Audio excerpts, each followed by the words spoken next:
Hello, everyone. I cannot believe we are past the fourth Sunday of Lent, and we are entering into the fifth Sunday of Lent this Sunday.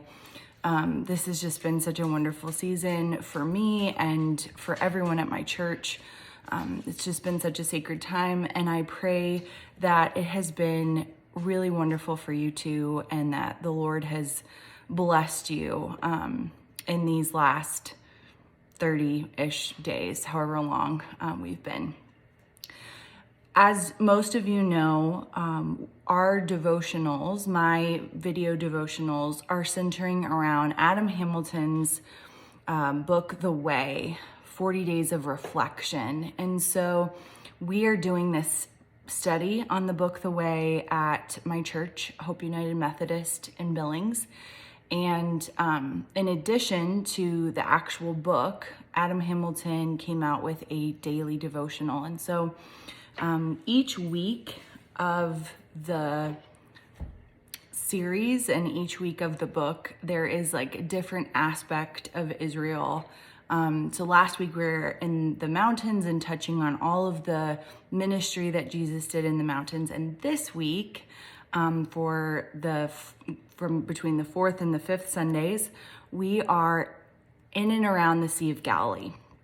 So all of the devotions today and all throughout this week have to do with the Sea of Galilee, water, and Jesus ministering in and around the Sea of Galilee. So our scripture for today is Mark chapter 1, verses 16 through 20, where Jesus takes the fishermen and invites them to be fishers of people. The scripture says, as Jesus passed along the Sea of Galilee, he saw Simon and his brother Andrew casting a net into the sea, for they were fishermen. And Jesus said to them, "Follow me, and I will make you fish for people."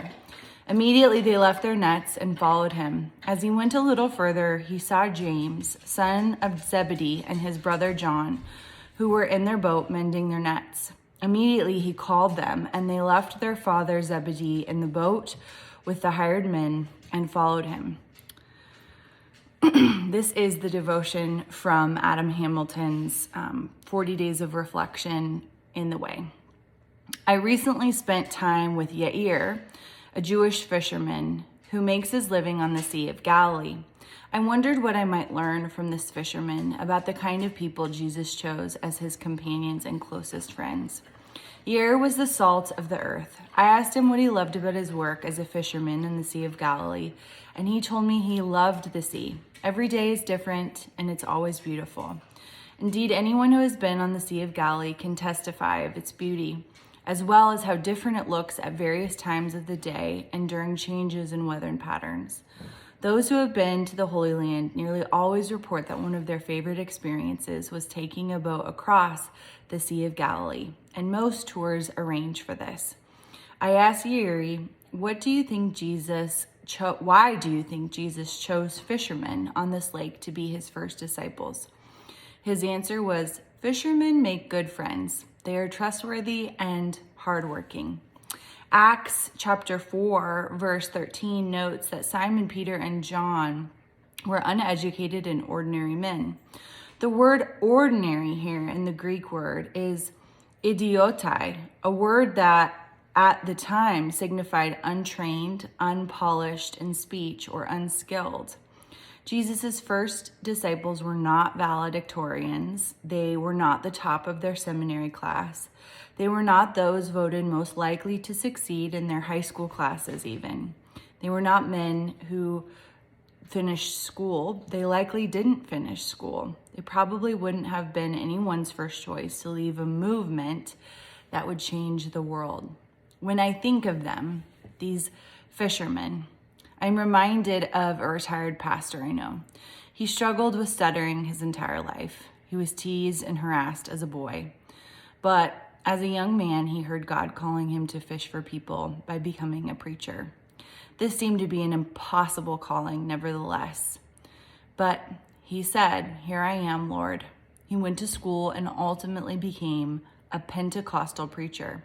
He can continue to stutter his entire life, but an interesting thing happened to him when he would stand in the pulpit to preach.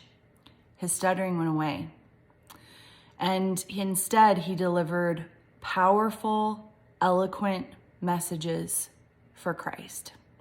Ultimately, God used him to build a church with thousands of people in a low-income community.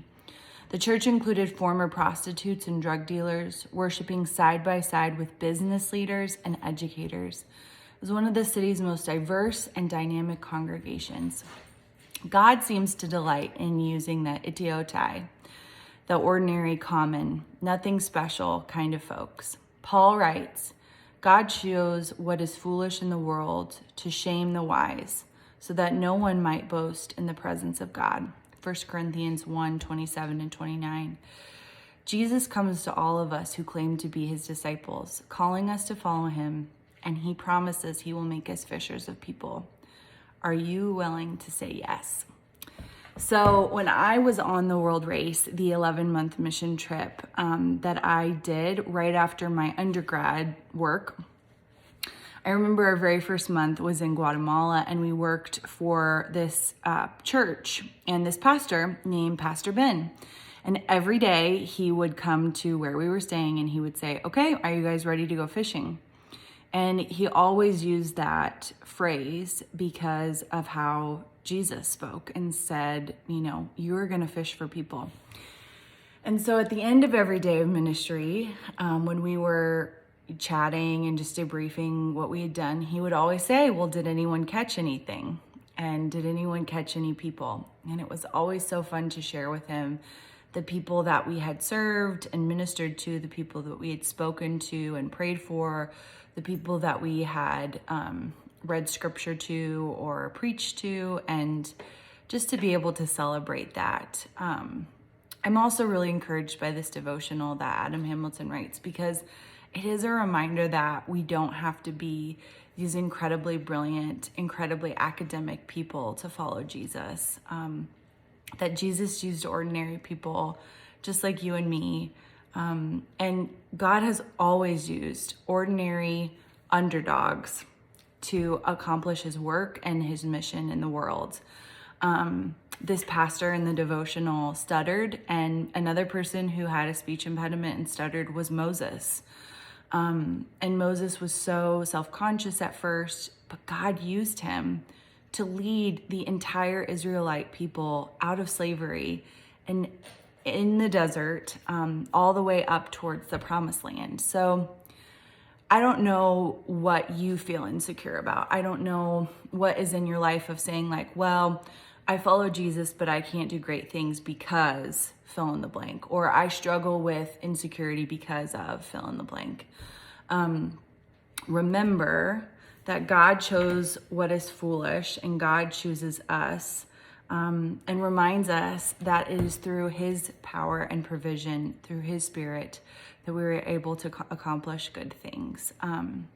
So may we all continue to fish for people as someone fished for us. I think of the fishers of men were my Sunday school teachers and my youth group pastor, all my pastors growing up, my parents, my mom, my grandmother, all of those people who poured into me, who taught me about the Lord. They were people who won me to Christ. And so it's always fun to think about those people in our lives.